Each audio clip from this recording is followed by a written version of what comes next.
కార్తీక పురాణము 16వ అధ్యయనము. కార్తీక స్తంభదీప మహత్యము. వశిష్ఠ మహాముని తిరిగి ఇట్లు చెప్పెను. మహారాజా, సంతానము కోరువాడు కార్తీక పౌర్ణమి నాడు సూర్యుని తలచి స్నాన దానములు చేయవలెను. విష్ణువు వద్ద దీప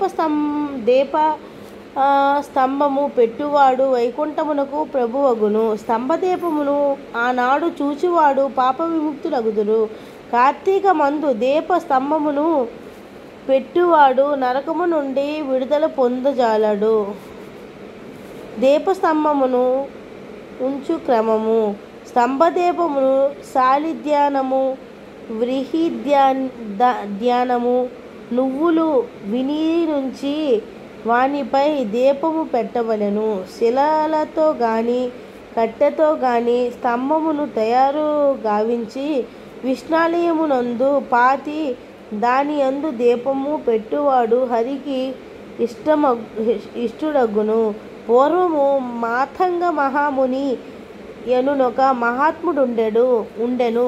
అతని ఆశ్రమము అనేక వృక్షములు లతలు కలిగి మిక్కిలి శోభించుచుండెను. ఆ ఆశ్రయంలో ఒక విష్ణాలయము గలదు.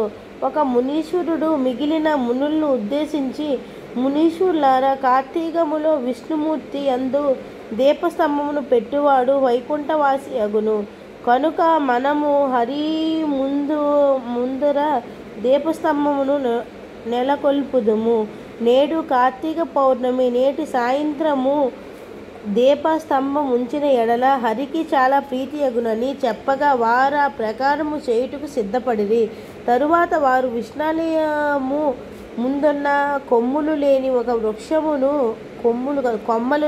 వృక్షమును చూసి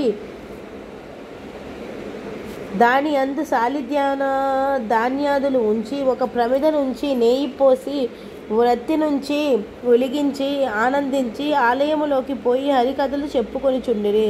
స్తంభ దీప మహిమచే మనిషిగా మారిన మొద్దు కదా.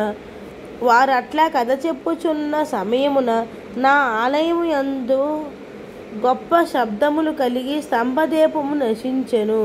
ఆ శబ్దములు విని గుడిలోని వారందరూ బయటికి వచ్చి చూచుచుండగా ఆ దీపముంచిన వృక్షము విరిగి భూమిపై పడెను. అందుండి ఏడ్చుచు ఒక పురుషుడు వెలువడెను.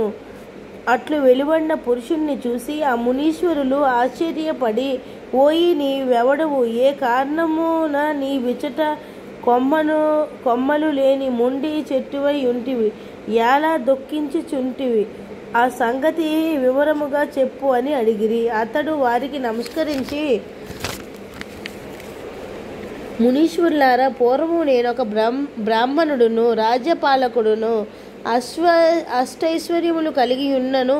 దయాదాక్షిణ్యములు లేక దుర్మార్గుడుగా సంతరించి తిని.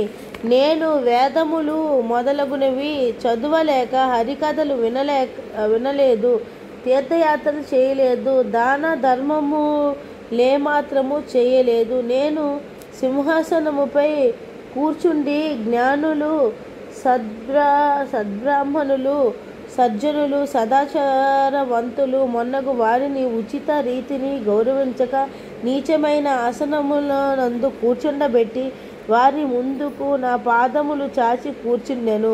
వాడును గర్వముతో వారికి ఒకనాడైనను నమస్కరించిన వాడను కాదు. అడిగిన వారికి ఇచ్చేదనని చెప్పుటయే గాని ఒక చిల్లి గవ్వయైనను ఇచ్చి ఉండలేదు.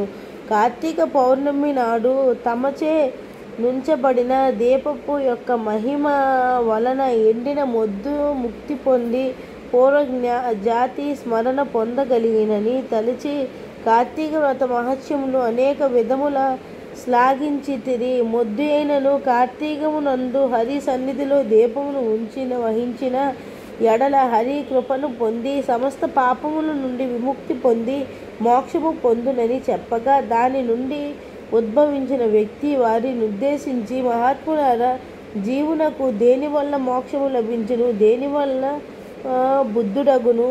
దేని వలన ఇంద్రియములు కలుగును? మోక్షదాయకమైన జ్ఞానం ఎట్లు లభించును? ఈ విషయములు దయించి తెలుపుము అని కోరెను. అతని కోరిక విని అంగీకరసమని ఇట్లు చెప్పాను.